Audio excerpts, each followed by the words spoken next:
what he's talking about. He said someone's looking. Gosh. Oh my god. No! No!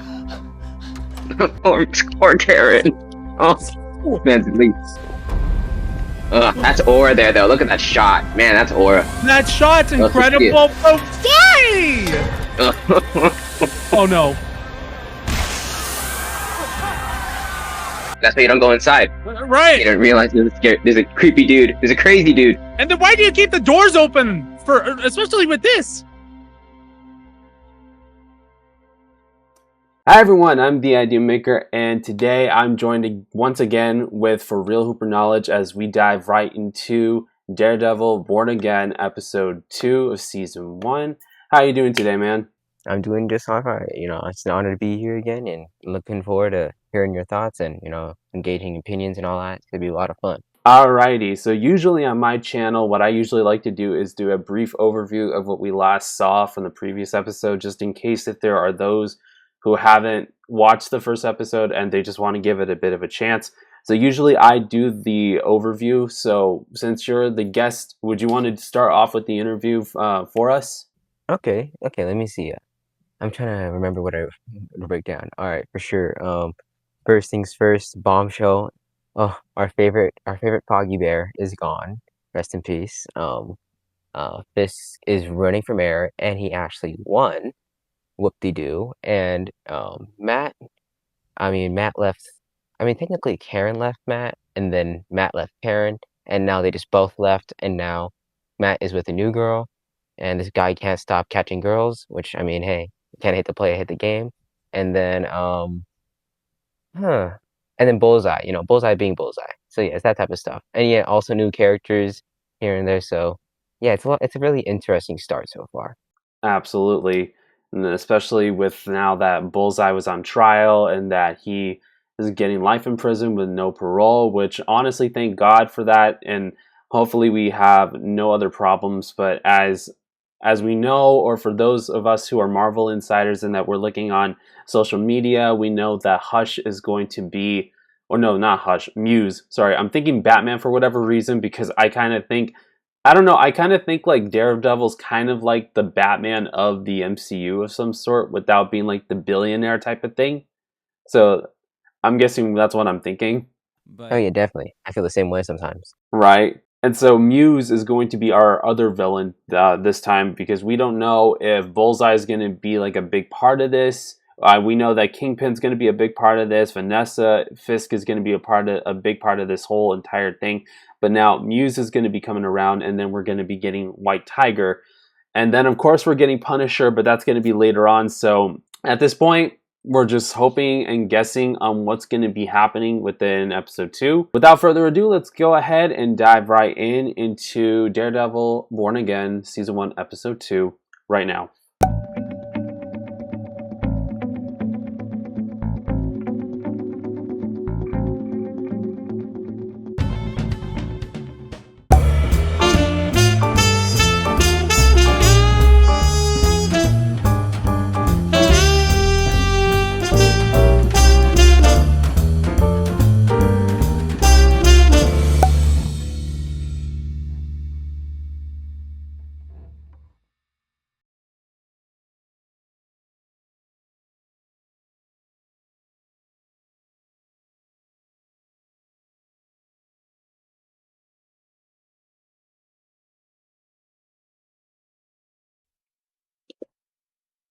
Loving memory of Camara de los Reyes. Oh, that's right.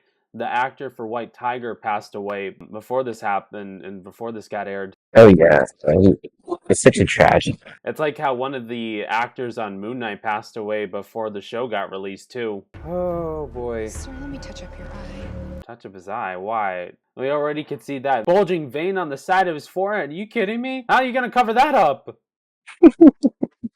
He's always upset anyway, so... Thank you, New York.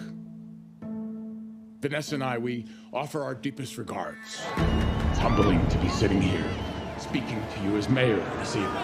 Oh, on New Year's. Oh, wow. It's crazy. You get elected on New Year's Eve or New Year's Day? New Yorkers are tough. We know how to take care of ourselves. We don't need a gun-toting vigilante who wears a skull on his chest. Oh! Or a man who dresses in a spider outfit. No way! They recognize Spider-Man and Punisher in this? It's such an interesting thing, you know? So I'm like, oh, it's a fever dream to just even hear Vincent D'Onofrio say spider. Right? I mean, like, this, hopefully, this is Sony, like, teasing Spider-Man 4 with Charlie Cox and Vincent D'Onofrio. I'm hoping. City Oh yeah, it's knock on wood on that. Good night. Happy New Year. Really? Is that going to be a Happy New Year? For a lot of people, nope, not really. Hey, buddy, this doesn't. All right, hey, you're beating on a guy who can't defend himself. It concerns me. I said, stay out.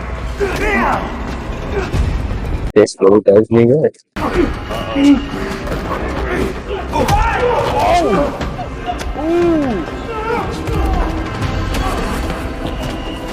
Well, at least, hopefully, I think the guy who got mugged got away, so at least that there's that.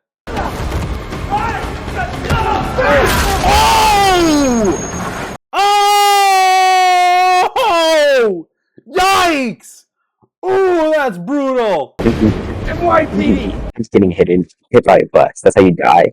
There was no way that this dude was NYPD. Nah, man, no. The other dude, there's no way that was NYPD. No, it can't be. It's these dirty cops, man. These dirty cops.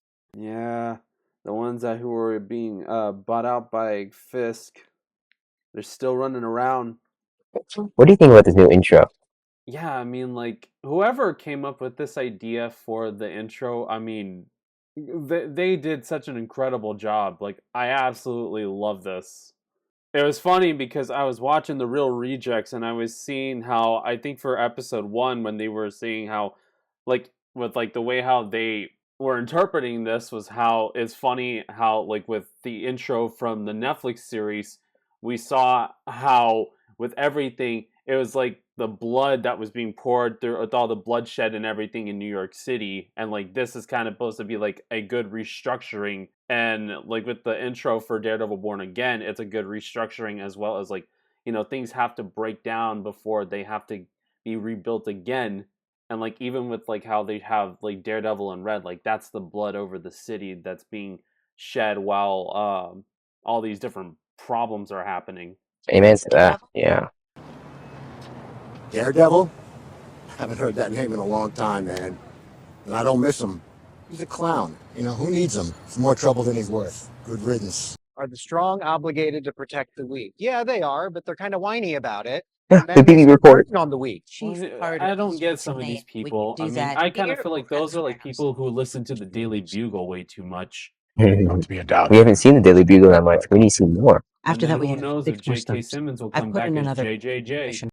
I love J.K. Simmons and John Jameson. How old do you think this desk is? Excuse me? How long do you think this desk has been here? It's old. Vanessa would know by sight. You wonder, did Fiorello LaGuardia sit here? He was a hero of my father's, you know. Oh, great. We're going to start with that again. Might as well bring in Heath Ledger's Joker with, you want to know how I got these scars? It's just people's fascinations with like little stuff. That's what makes them the best villains. Tenacity. Him standing up to Tammany Hall. Fiorello LaGuardia built this city.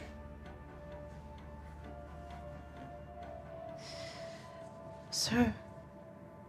Sorry, yes. I guess this dad really hammered that one in. And then he took his place afterwards. Oh man. These bang, bang, bang, bang, bang. Establishing connections is how we set the tone with the stakeholders who can make or break your agenda. It's going to be more break than anything at this point. Oh man. And we do not want to see him break, because if we do, there's going to be a lot of debts on his hands and on New York's hands. There's something else. Oh? And I'm sorry if this is heading into personal territory. Oh, no. Your wife? What I about think it's fun to see Vincent smile. Well, It's the funny. inaugural speech tracked better than expected, especially with the younger constituents. Okay. However, Vanessa's resistance to being part of the narrative is hurting you with more traditional voters. Really? I wonder if this season is going to be like a pinnacle point to where Kingpin is going to then distance himself from Vanessa, because I feel like if he's power hungry to the point that he wants his numbers to be up, he's going to do anything and everything possible to get himself to be at a higher position. Yeah, I mean, if he's really seizing for his power for all the right reasons or all the wrong reasons, yeah, of course he's going to do that. And if he leaves Vanessa, or if Vanessa leaves him, I would not be surprised if she teams up or tries to help Daredevil and the Punisher in this, whenever we're going to see him at. It'd be interesting to see her work with the vigilantes he's trying to put away. I told a colleague I'd check on a client of theirs. Let me do that. I'll call you later if I have an update, okay? Thanks. Ugh, Oh, man. these dirty cops, man. Mm-hmm. They're saying you approached 2 officers on the platform. No, man. El Soyo they put on the platform never said they were cops. Oh, They never said nothing. All I was trying to do was break up a beating, okay? So what happened to the One of officer them who... tripped, trying to take me out. Look, I didn't push him. No, he didn't push him at all. No, the dude did trip. We all saw. If anything, we should be witnesses. You want to go into court? Want to go into court against all these Is there anything you're not telling me? You know what? On second thought, I redact that from the record. I think I'd rather, if Matt was there, I'd be okay with it. If he wasn't there, nope, I would not be okay with it. Matt's actually rich in this show, which is crazy. You know, he's actually rich. Also, then he really is now the MCU's Batman at this point. Yeah, I think so. I mean, he's obviously not close, but I mean, he's getting there. Because originally it would have been Tony Stark, but at this point it's more leaning towards Matt. Yeah. Tony Stark's gone, unfortunately. We Getting love him 3000, but Matt's getting up there now. Yeah, it was Matt. It was Moon Knight. I always thought Moon Knight was Marvel's Batman, but I don't know. The way how they presented him in the show was like how I thought he would be. So yeah, I think Daredevil's kind of up there now. Definitely can agree now. What's going on here? It's that big hole. We'll be around it in like a minute. Oh, this bridge reminds me of No Way Home. My city does not want potholes. Hey, you're the mayor. Yes. How you doing? I want you to stop what you're doing and fill that hole. You have the equipment and the manpower. Hey, sorry, sir. It's the red tape. We're waiting on the permit approval. Consider it approved. Oh, wow. Well, The mayor. You're the mayor. I guess at this point, I mean, that's kind of in a way some sort of a smart move, just so that way he could boost his popularity in some way. Remember I told you kind of a smart that I'd move. get things done. Well, here I am getting them done. Oh! Makes sense for a smart man. That was cool how they changed it to like vertical to make it seen from like an actual person's recordings and their perspective. This is what I like about this show, is that they're actually taking initiative to bring in the perspectives of the New Yorkers, as well as like Fisk's and Matt's. It feels like every single person is included. It is definitely the pinnacle of street level, the MCU at least. And for what it's worth, I think he might be innocent. You can barely handle your current caseload. A high-profile I would have to case like sit this second is not the chair. worst thing in the It's world. exactly the opposite of what this firm needs right now. Okay, so my old partner Midtown slipped me the police report. The other cop said there was no victim. He said that it was an unprovoked attack. Well, our client says there was. He said. I know they're trying to make them like the Just need fucking her name Karen over replacements, but for it's like, step. you know, they do feel like placeholders, you know. They're trying to build them as characters, and I like that, but it's also like, And I need you know, they're not going to be the same. Right. It's never going to be the same if it wasn't the three together. It needs to be Nelson, Murdoch, and Page. It needs to happen, but unfortunately, can't happen. Both everything. Mm-hmm. Why are you representing a cop killer, Mr. Murdoch? Are you anti-cop? Client is innocent, and we look forward to him having to stay in court. Thank you very much. What does the Ayala family have to say about this? That's all for now. Thank you. How does it feel to know that Mayor Fisk will be watching this trial very closely? Will he now? Does he ever really watch anyone that closely? The only people that he's only watched that closely was Matt and the people that he bought and corrupted. Those are the only people that he usually ends up looking out for. Oh, and then Vanessa, but let's see how long this lasts. I would not be surprised if this season ends in a divorce if it keeps going in this direction, because we already saw some friction between them kind of like at the end of season 3. That's true. I think that's gonna be interesting where they take that, because I feel like it's either Kingpin loses his Kingpin side and releases Vanessa into the wild and just lets her go, right? Or he embraces that Kingpin side and just embraces Vanessa wholeheartedly. So he's either keeping at a distance for so long for a reason, or there's a reason why he's not trying to be so close to her. People of the state of New York versus Hector Ayala, charged with murder in the first degree, second degree, and manslaughter in the first degree. Benjamin Hochberg, Your Honor, representing the people of the state of New York. Here we go. Bench, Your Honor. We'll waive the readings, not the rights. Given the serious nature of the charges, people ask that the defendant be remanded without bail. Your Honor, the defense would People's ask motion is granted. Your Honor, if I could... I said bail is denied. They barely even let him talk. I mean, come on. He has no record. He served as a CPA for 15 years. He's a pillar of his community. He's also accused of killing a New York City police officer. Next case, please. Wow! That was nothing! No. That judge, no. That you did not even let Matt talk. That's not even right. They're disrespecting my boy Matt. Disrespectful. It is disrespectful. They didn't let him talk at all. He'll get him back. He'll get him back. Phone. Condition of this level of access. So you don't post. Don't end up like Ben. Favor. Please don't end up like Ben. Oh yeah, that's right. Oh no. That's gonna be a scary thing to realize. I can't tell if you're an idiot or an operator. Well, maybe I don't know what I am. I mean, he's probably both. I would not be surprised about that either. There's been that in the past. Look, it's not James Wesley. Right? Or that British guy last time in season 3. Oh. Felix something. Yeah, Felix Manning. I remember that guy. There we go. Right. I was named for my uncle. Oh, so that's his niece. Okay, interesting. Yeah, Ben Urich, the man you killed in season 1, idiot. I knew him. He knew him, all right? He was a good journalist. Till you killed him! One of my sources at the NYPD tells me that Gallo is now poised to resign. Oh. Gallo is a celebrated police commissioner, maybe the most beloved the city has ever seen. That puts you in a big fat bind. The NYPD's rank and file are planning on standing behind their guy in protest of you, Mr. Mayor. And the force is already woefully understaffed, and you've got vigilantes picking up the slack. Oh no. She should have not said that to him at all. This guy's gonna snap at any moment about Vanessa. Vanessa.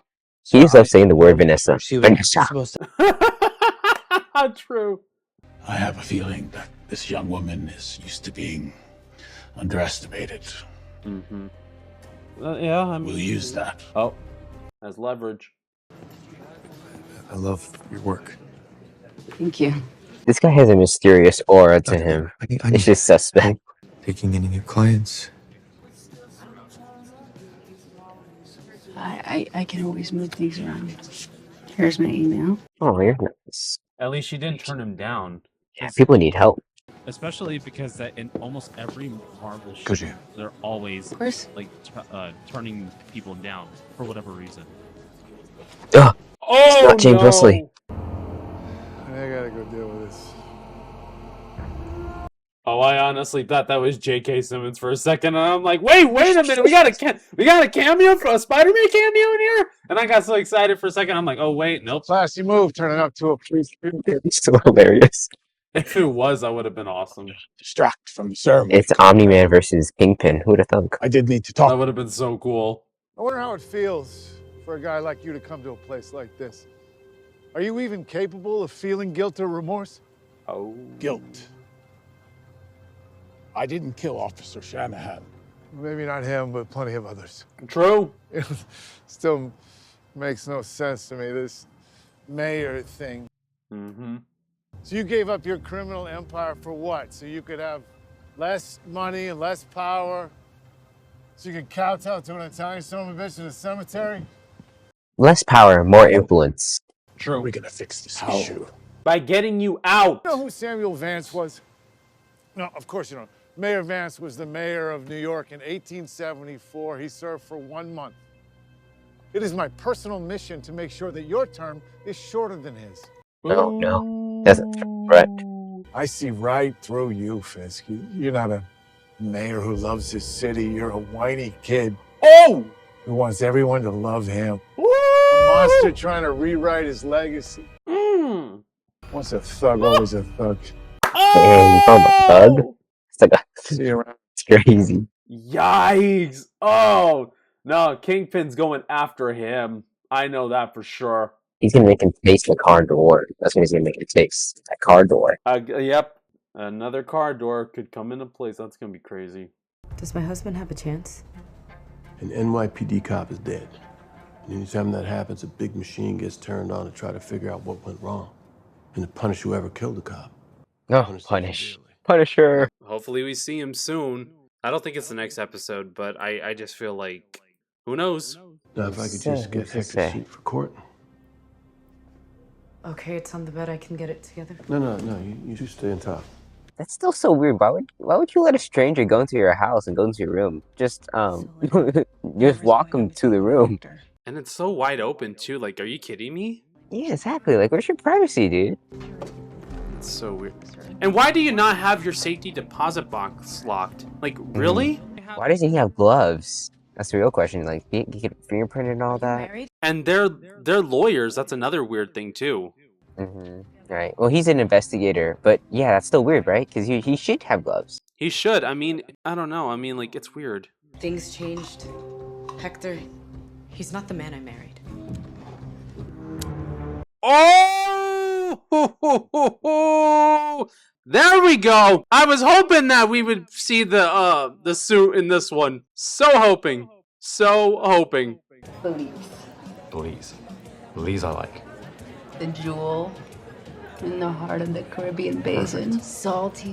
Their chemistry's been pretty solid so far. It's not like eye-catching chemistry, but it's good enough. You know, it's entertaining enough for me to get behind. It feels natural, like a real life chemistry interaction that's happening. Right, yeah, it's a natural way for Matt to move on from Karen, from Elektra. From Claire, She-Hulk. Ooh. He's moving, though. I didn't realize he was moving like that. That's crazy. Not even Matt can see that footage, but, you know, he just knows it's bad. Yeah, that is something like... That's true! How can he see that? There's no way, he's blind. What video to pick, right? He's like, oh, not that one. Can he just hear it and know automatically, or is there even any sound? I don't know. Those security camera microphones are not good. But I mean, his ears must be that good. True. If I can find this out, you better believe the DA's office can. Let them. The people need a hero. Come out there every night, put my life on the line for them. Your wife agree with that choice? Ooh. Happy wife, happy life, as they say. Miserable wife, miserable life. Rikers Island is no picnic. It's equal opportunity beatdowns. Guards and inmates alike. All right, hang in there, okay? I'll make some calls, see what I can do. And then there's a theme which I didn't even notice it when you know, right until now, which is, it's honestly crazy that this is like what, the third time that we've heard it in a series, because we heard it in She-Hulk, we heard it in Your Friendly Neighborhood Spider-Man, now in Daredevil Born Again. I mean, that's awesome. Beautiful. Beautiful. Stay on to help with the transition. Eat up, Kingpin. You will need Keep a new eating police that commissioner. filler cheese. It's gonna look good, bro. True. He might eat into depression at this point, to be honest. She's like, I can't run this criminal empire. I'm gonna be the mayor and eat myself to depression. And you know that cheesesteaks are great in Philly.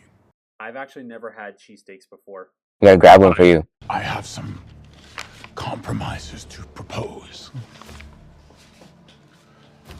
As far as a pay raise for your police force, 0. And when it comes to overtime minimums, none. Kingpin, the cheap man.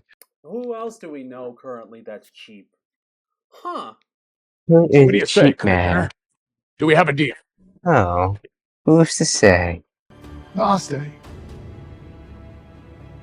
Be careful what you wish for. Oh. War has been declared against this ruthless being. And how that's going to turn out, I have no idea. We'll wait and see. It speaks straight to the heart of the case. It suggests a pattern of behavior that drove Hector Ayala to kill Officer Shanahan on that subway platform. The jury will be deliberating about the tragic events of a single evening. The proceedings must rest not on my client's clothing, but what happened on the platform that night. He's right. You hear the little strain. You hear the little strain in his voice. He's like, that night. Somebody who's in law or anything over in the comments, what's lemonade? Because I honestly don't know anything about some of these terms. Actually, let us know. What is lemonade? Exactly. It sounds like lemonade. Because someone called Beyonce Lemonade Part 2. Beyonce. Police officers have their. I feel like nobody's being held accountable, and I'm sick and tired of being afraid. You tell him. I honestly like the realism that they added to having like the clippings like that with the BB report. I honestly really like that because it really gives that sense of showing that this is for the New Yorkers. This is a love letter to New York.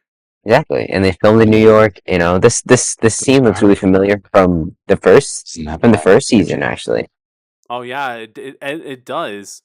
Wasn't it like with between Karen and Ben, if I'm correct? Yeah, definitely. Ben would always look at the sunset or sunrise and the skyline. Close to home. All the more reason to stay true. And Cherry just had a pretzel. I want some. Pretzels are good. It's been a minute since I had a pretzel. I won't lie. This case is about Hector Ayala. Okay? Let's say you're right. Let's say you're right. How does Matt know where to throw those rocks? It's not hypothetical, Cherry. Hypothetically speaking. Did you hear that? That he actually added a little bit. I think he added a little bit of his accent on when he was addressing Cherry. Cherry. I think he added a little bit of his accent. I didn't even notice that. That's pretty cool. I'm not gonna lie. He did have a little bit of his accent there. It slipped. Sometimes I forget that that Charlie Cox is English. To be honest, I forget he's not blind. I mean that too. He's good at it. I wonder how he does it. Like, if one day, for whatever reason, God willing, that this leads to like an interview with Charlie Cox or whatever. That's one question I have to ask him. How did you do it to act blind?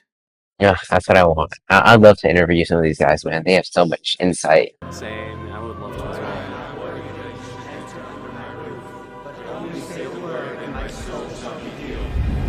Amen to that. Absolutely.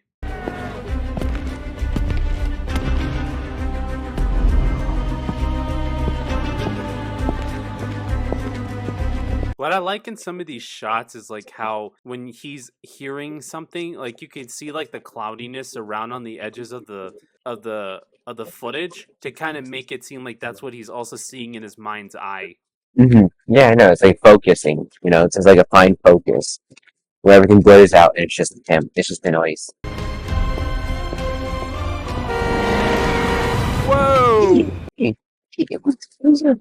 was a walking time, bruh. How did they not see that how did they not see that Matt's blind? Really? Exactly. I'm surprised they didn't hit with the "Hey, I'm walking here. I'm surprised they didn't hit. I'm so embarrassed. That would have been like New Yorkers would be kind of mad at that too, because I think they say we don't say that. That was just made by the movies. It's funny that way though. True. Walking here. Get out of here. We're talking about walking here. Are you talking to me? You talking to me? I have to channel my inner penguin. You talking to me? Oh yeah. I still need to react. These to the aren't really penguin. necessary. Comes with the Oh, office. dude, you don't like the penguin. Oh, wait. It's not James Wesley. True. It's not James Wesley or Felix Manning. It's James Manning. James Manning. But he looks like a James Manning. He looks British. I know the actor's British, so let's get James. Joms. I usually like to start off with a couple of questions. What sparked you to come to therapy, and what would you like to get out of it? To get out of the marriage, apparently. Both of them were criminals now. Just one of them wants to be out in the open, while the other wants to be in the shadows. Now it's conflicting. Until very recently, we ran a complex business. Then Wilson left. Disappeared, really. I'm curious to hear more Disappeared. about Wait. that. Wilson? You said that he left. Disappeared. Is this addressing the blip? Huh, what are you thinking about it? That should never been. I know, but apparently they say that Fisk rose up to power again because of the blip. Because he was still alive, and everyone else, like, no one will hold him guard. So I'm assuming that when everyone got ashed away, he could escape, essentially. Was that an Echo that they addressed that? I don't remember. I don't think so. They never addressed it specifically. That's just my fan theory. But was your husband's absence fulfilling for you personally?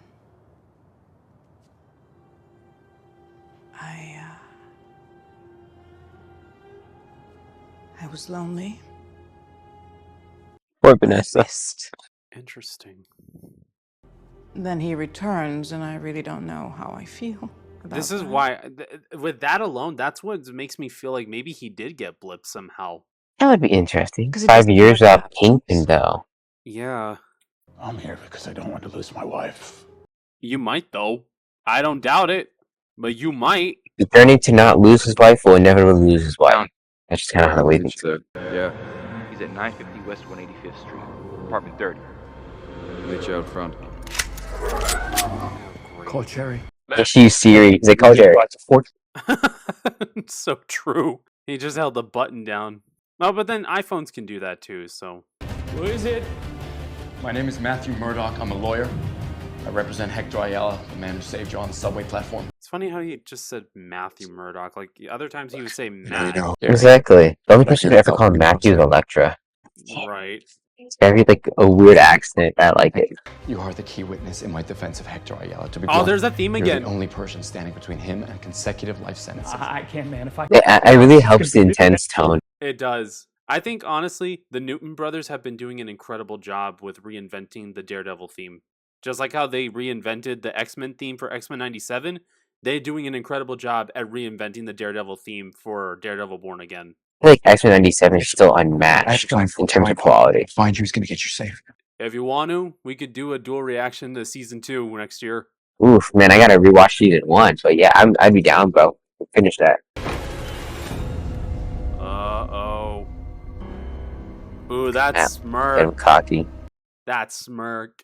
If you're looking for the man Hector Ayala saved on the subway platform, sadly he's no longer here.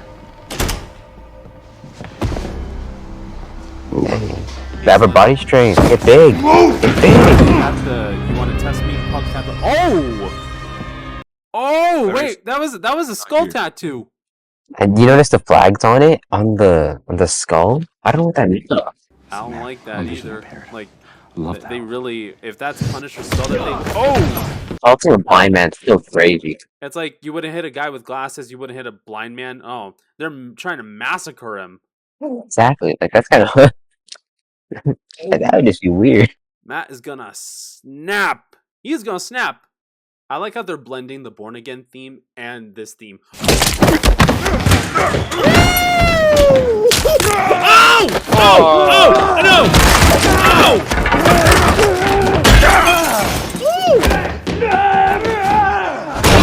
Ooh!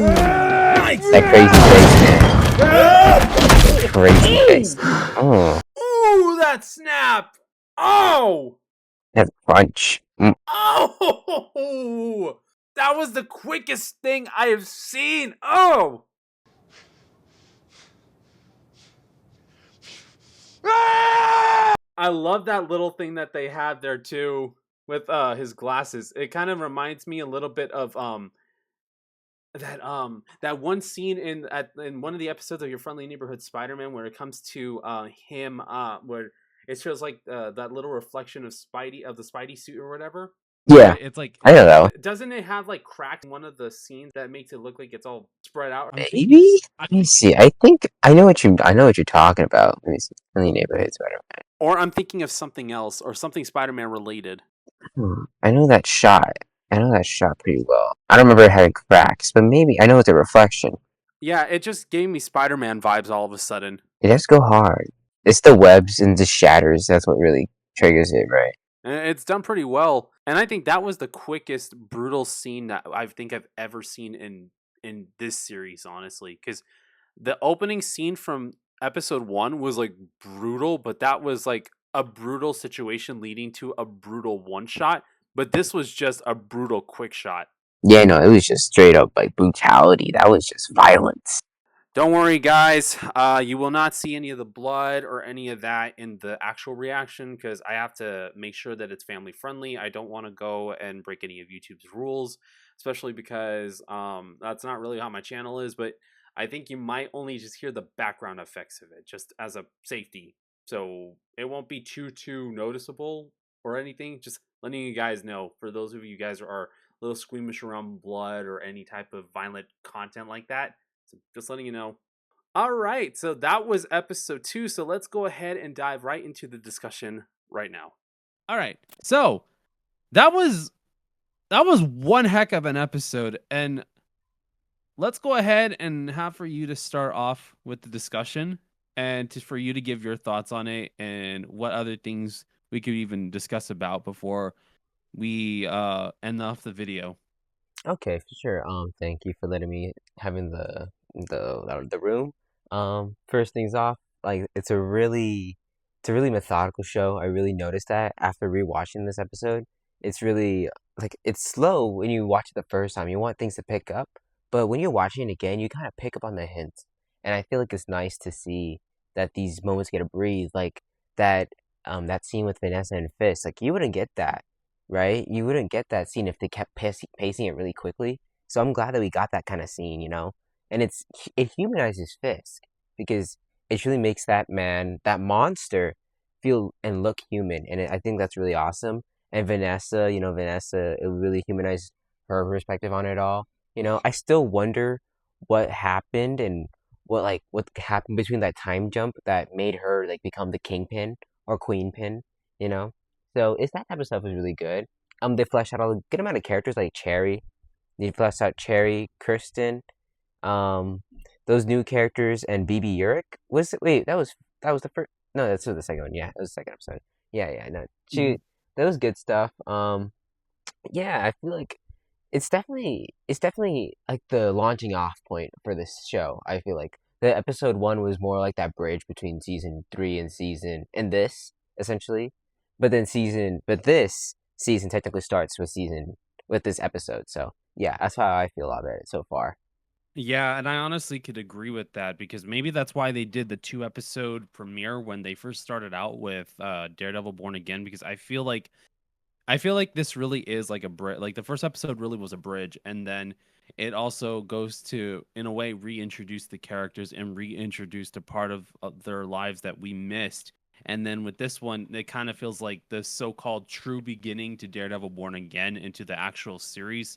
Just because I also feel like what's really good about this series compared to the Netflix one that I feel like, in my opinion, this does a little bit better is that, yeah, we did see some humanizing in Kingpin to a slight degree in the Netflix version, but we saw more humanization with Matt and with Foggy and with Karen, especially because they all had their stories, they all had their backstories. But I feel like in a way, we started kind of seeing kind of the human side of Kingpin since Hawkeye. And and it might be like a controversial statement to those who were watching the MCU ever since the beginning and, watching the Netflix show simultaneously with this. And I feel like Kingpin hasn't really been humanized majorly until they brought him into the main MCU. And then even with Echo, he was pretty humanized to a point that, he wasn't trying to be part of like the whole mobster gangster lifestyle, which at that point in Echo, he was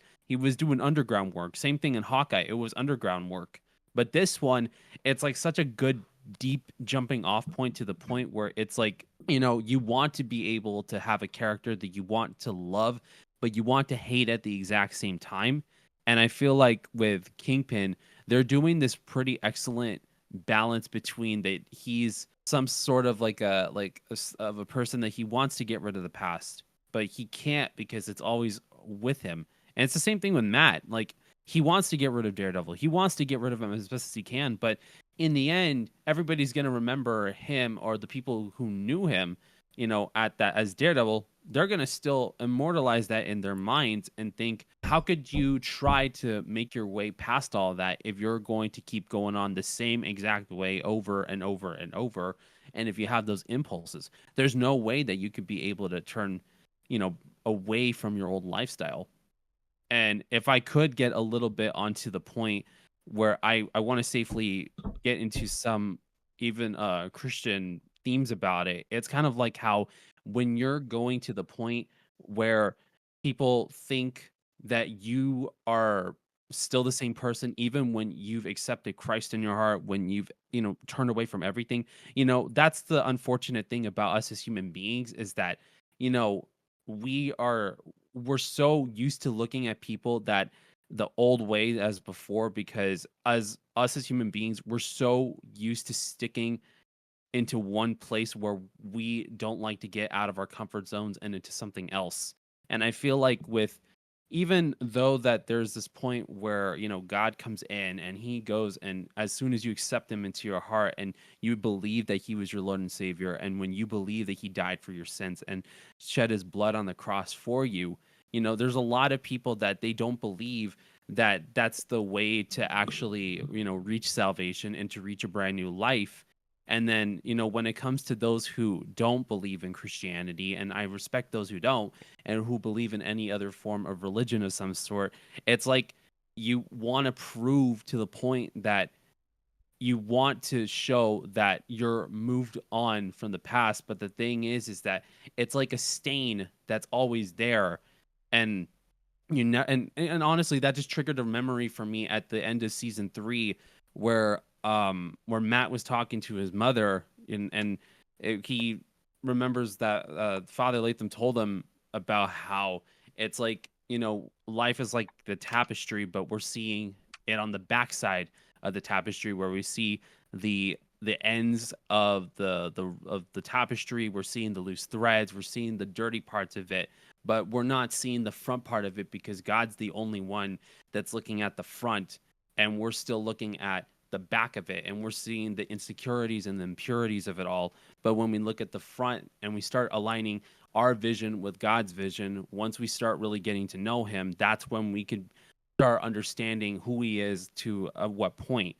But it's like, I'm not excusing Kingpin for anything, because of course I'm not excusing him. I'm more excusing Matt than anything, especially because he was the one that was trying to get everything off the streets and everything done. And that's what I love about this series, because it does it correctly. It never goes to and never strives away from showing his moral compass and showing what his main objective is, even if he's trying to move past it, and even if Kingpin's trying to move past it.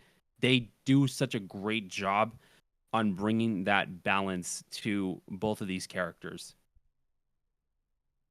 Amen to that, honestly. I agree with you with that final point with what's it called?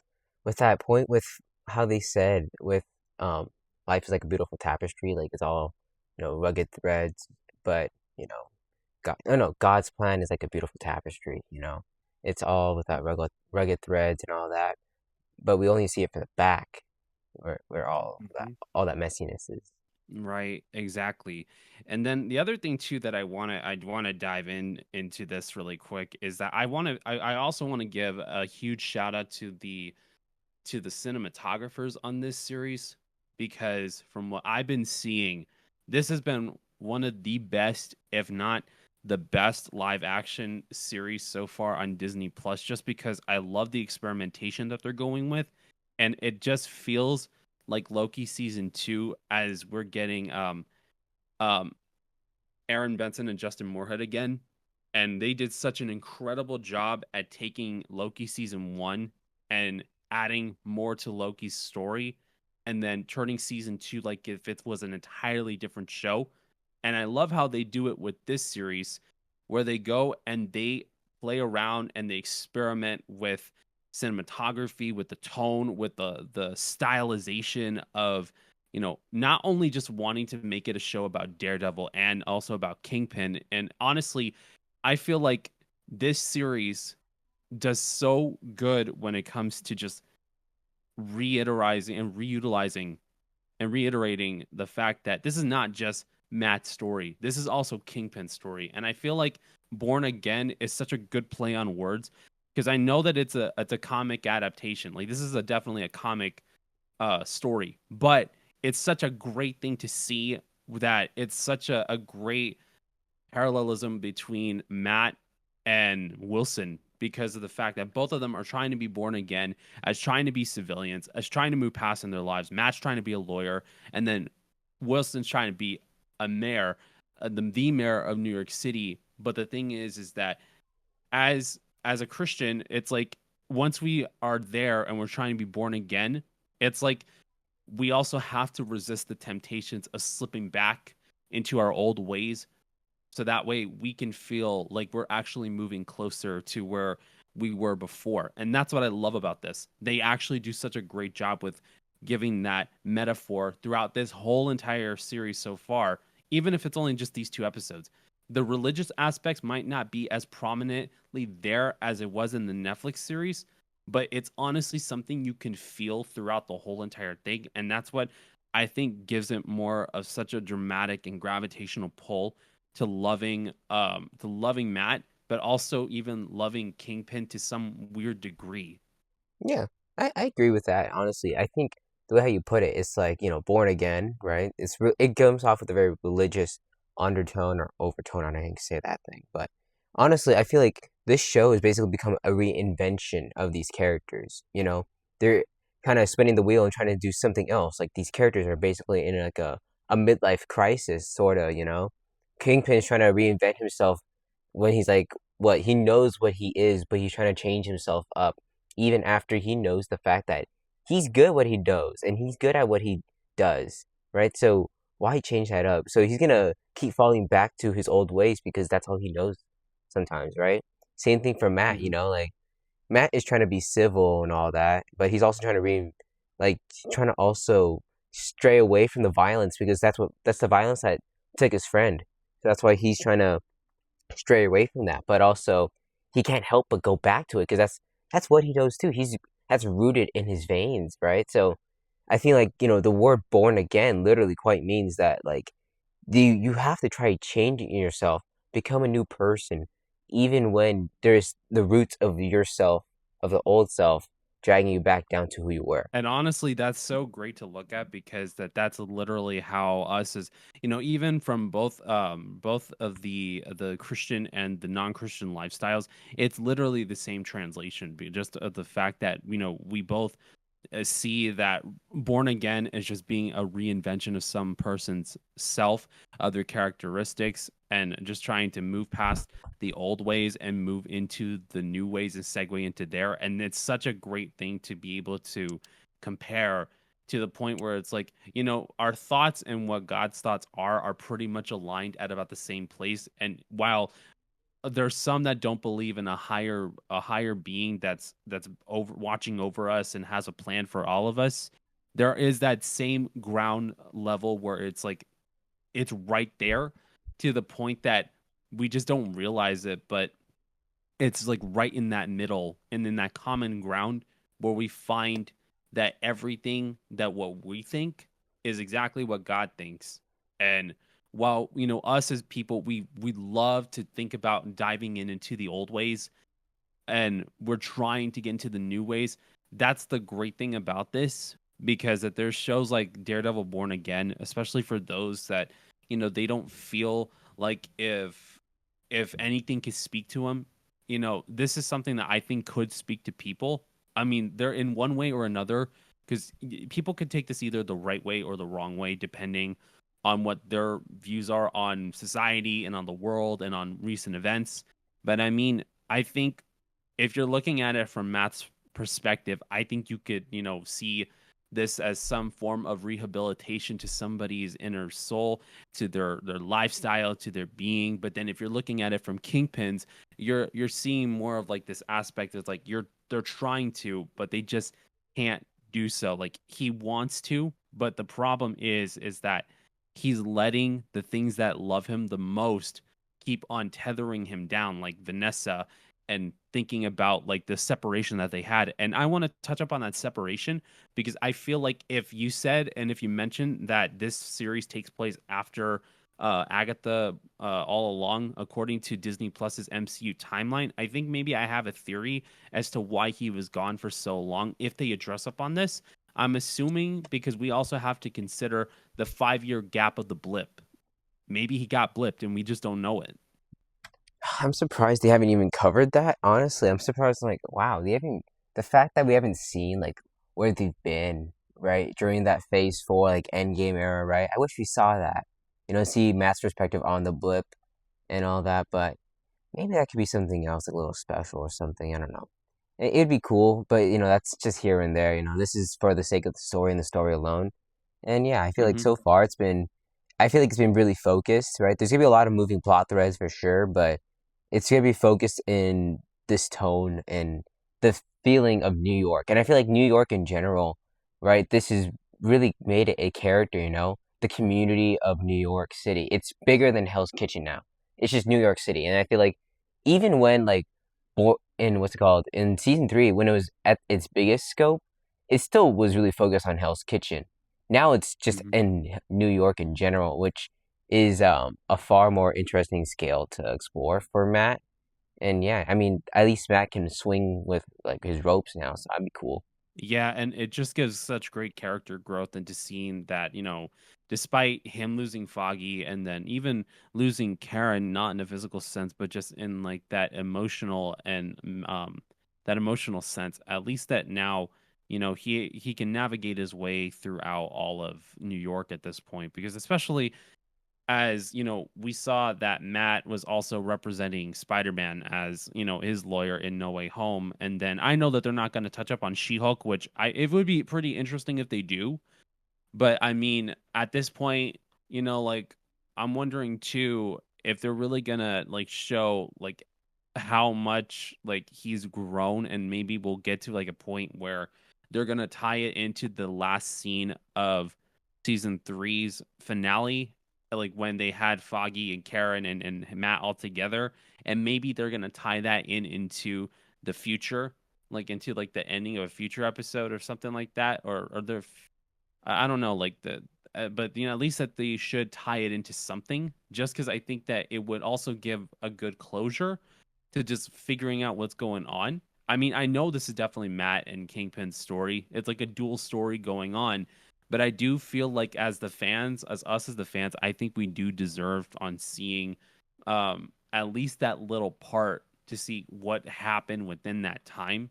And if the blip ends up showing up, then that's going to be insane on predicting, because I mean, Doomsday is next year, and if that rumor that Charlie Cox is going to be in Avengers Doomsday, according to that Jim's Instagram post that they then changed, I think this is going to be such a good way of tying him into the bigger picture. And if not in this season, then hopefully in the next season, just because that's going to be out. I think they said either early or mid 2026, and that if anything, they should definitely tie him into Avengers Doomsday before the culmination of the multiverse saga wraps up. Oh yeah, that'd be really cool. I mean, it's just be cool to see Matt interact with all those characters, like interact with Spider-Man, but on a bigger scale. It's just all those bigger scale characters. It'd be a lot of fun, and we'll see how that works out. I don't know if that rumor's true. Maybe it is, maybe it isn't. We'll just wait and see. But if it happens, and it'd be fantastic. Mm-hmm. I hope so. I mean, we do deserve it, and I think it's time that finally Daredevil and Spider-Man finally team up. I mean, they gave us the tease in No Way Home. I think we deserve it, the actual team up, and then we did have. I mean, you saw all of your Friendly Neighborhood Spider-Man, correct? Right, right. Yeah, I have. Right. And especially with how they did show that they had Spider-Man and Daredevil fighting against each other at that point in that one scene in episode 6, I feel like that's going to be such a great little tease on hoping that we can get for them to team up in the main MCU timeline, and instead of just fighting against each other in this alternate universe within the MCU. So hopefully this is just the beginning, and hopefully with this we could get a cameo from any of the Defenders characters, or even like a MCU character that we never didn't think that was going to show up, besides Miss Marvel's father, which who knows in what episode he's going to be in. So hopefully it happens sometime soon, because the story's going to wrap up, and hopefully they culminate this correctly, so that way, Doomsday and Secret Wars could be amongst the biggest or the biggest event within these next 2 years. Yeah, absolutely. Yeah, it's just there's gonna be a lot of moving parts in the next couple of years in the MCU, and I can't really like imagine it because there's so many things they had to ramp up, and then you have Doomsday and then Secret Wars. I don't know how that's gonna play out, but we'll just have to wait and see. All right. Is there anything else that you want to add for any of the discussion parts, or do you think we touched up on everything? I think we touched up on a good amount, and then if we need to touch out on a little more stuff, we could touch up on season 3, or not season 3, episode 3. Alrighty. With that being said, thank you guys so much for watching our reaction on Daredevil Born Again Season 1, Episode 2. If you guys love the reaction, then please like, share, comment, and subscribe to the channel. And if you guys do want to see more videos like this, you guys can follow me on any of my social media, like my Snapchat, my Instagram, my Twitter, AKX, and my Discord on my Discord server. And if you guys want to go check out for Real Hooper Knowledge, guys can go check out his YouTube videos with the links in the description below. All of his social media will be down there if you want to plug that in. Yes, sir. Yeah, I think it's just YouTube and my Discord server. Yeah, that's pretty much it. You guys will not be disappointed on checking him out. He's been an awesome friend, an awesome collaborator, and I am so glad that we're getting to do this. And hopefully we'll get to these episodes as quick as possible, so that way I might as well go ahead and say it for us doing our collaboration reactions to Spectacular Spider-Man. So I hope you guys are excited about that as much as I am excited about getting to collaborate with you more. Yes, sir. Yes, sir. And y'all gonna love Spectacular Spider-Man. You gotta get it put on Spectacular Spider-Man, man. The best superhero show of all time. I'll say that. I can't wait. I honestly can't wait. With that being said, thank you guys so much for watching. God bless you all. Stay safe, and we will see you all in the next videos. Bye, guys. Peace. My computer restarted. Really? My other one. Please tell me it took. I'm going to be mad if it's not take.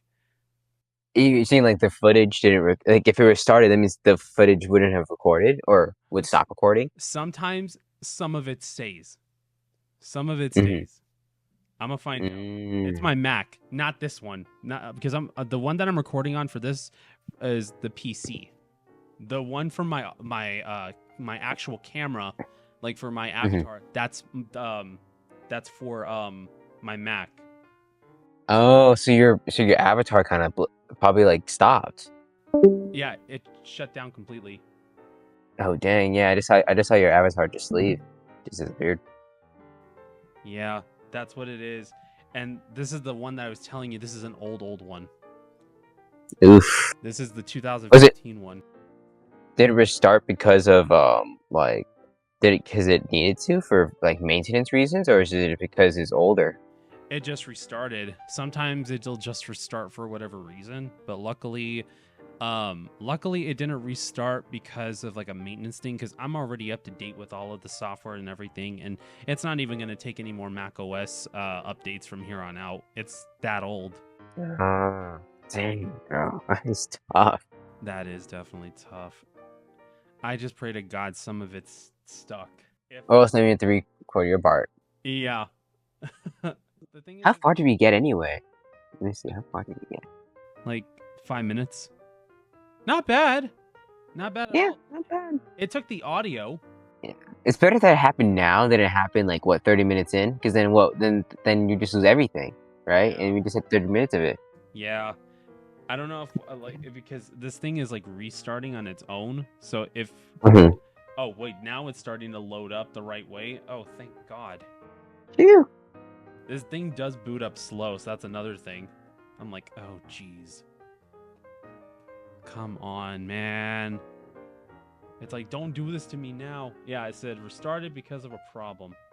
Let's see. It's gonna update because I save it to my movies tab on my Mac. I'm gonna be honest. I have a whole bunch of laptops and computers. It's not even funny. I got 2 iMacs. I'm not gonna lie. So I got 2 iMacs. One from 2015, and the other in 2020. So my 2021 is the one that I use personally for editing. For what? What's your editor? Is it Premiere Pro? I use Final Cut Pro. Yeah. Dang. It's a powerhouse? Is your computer a powerhouse, or is it like okay? For what I have, since considering it's about to be 5 years old, it's still working pretty good. Surprisingly. Okay, that's good. It's working really, really good. But I do have a lot of extra videos on there now, so the speed goes a little bit slower. But luckily, I still have enough storage to be able to let it deal with what it has to. So I'm good on that. I'm thinking that later on down the road, I save up for a external hard drive, so that way I can move my library onto the external hard drive, and that way it doesn't take so much out of my computer. That is more investment. I mean, I do have a 5 terabyte external hard drive for my videos, for my finished ones, for my clips and everything. So if I need any footage whatsoever, I have it on there, so I don't have to worry about it. That's good. Dang, you come prepared. I know I know what things could happen. I mean, like I have one story I could tell you that it's pretty much it's a cautionary one that I personally like to say. So it was my freshman year of college, and I did not have a Windows laptop, so I only had a MacBook because I needed a brand new one. I needed a laptop for myself because I never had one. So what happened was that I was taking AutoCAD and Excel in the same class. So half of the class was doing Excel programs and the other half was doing AutoCAD programs. And our final was just doing an AutoCAD drawing, and we had to basically go and do this thing where we had to give the measurements of what certain things were, and we had to recreate it from the book, our textbook that we had, to the software. And the problem was that I was working both Windows and laptops, Windows and Macs at the same time. But it's a software that's called Parallels, and that you could be able to work Windows on a Mac desktop, which is pretty awesome. But not awesome to the point where at the last 5 minutes of class, my computer shut down on me. Oh, that's the worst. Yeah, 5 minutes before they let us out. Did you manage to fix it up, or did it just kind of kill the entire vibe? I had to retake the exam. Oh, really? And it was a different part that she wanted for me to do too. She didn't want me to do the same one, so I had to basically do 2 exams within the same day. Dang, your luck, bro. Yeah. Hate to break it to you. What was worse was that I had an exam at 7 in the morning, and that exam was super easy though. That exam, for it being an engineering class, was that we just had to remember everybody's names and then match our names to the people that were in the class. Huh. What kind of engineering exam is that? Is that like an icebreaker or something? It was kind of like an icebreaker, but it was a weird one because the class was basically going and getting to team up with people so that way we would work on projects. So we experimented with Lego Mindstorm sets throughout the whole entire course. And so really, one of the things that they let us do was that they went and they told us to make anything we wanted out of the Lego Mindstorm set. So my group and I, we ended up making a coffee making robot, to where it was a robot that would scoop up different ingredients, put it inside the cup, and then it would stir it with a spoon and try to prepare it for us. Oh, that sounds pretty sweet. It was, but it didn't stir it enough to the point that that's how we ended up getting in 3rd place in a competition that we had to be a part of. Oof. third is better than fourth. Yeah, I mean, there were like 10 other groups, so we were at the top 3. It's not bad then. It's not bad at all, bro. Yeah, it was pretty awesome. And then, like, you know, that was one of my favorite courses to take on campus because, like, I mean, come on, you're going to be coding with Legos. How does that go wrong? Oof. I remember back in the day, man. I took this engineering class for high school. I can never code for anything, dude. That was not my thing. That's why I stopped doing engineering. Oh, you were about to go into engineering too? Yeah, well, I thought engineering was making robots. That's what I thought when I was in junior high. So I'm like, oh, this is really cool. Not really. So I kind of stopped. And I'm like, oh, this is not for me, dude. It was cool. It was cool, but also. So 4 minutes saved. 4 minutes? Okay, what? Like I was at a 5. 4 minutes out of 5 minutes saved. 4 minutes. That's not too bad.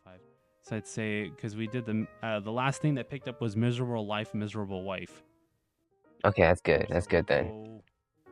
I think we'll just go to the dinner because that's where I last left off. I think so. We'll just like head to where they're in the apartment again. Oh wait, the miserable life. You said, didn't you say happy wife, happy life during the Yeah. During the prison scene. Okay, well I'll get to the prison scene then because then I'll get on there because I do remember that. Yeah, because I heard I picked up on your audio too that it said about like, you know, how could he be able to see the footage? Exactly. Okay. It's so funny. Okay. We'll do it right about Awesome. there. Okay, so let me. Okay, 3, 2, 1. All right, so there's that. So now I'm going to play it here.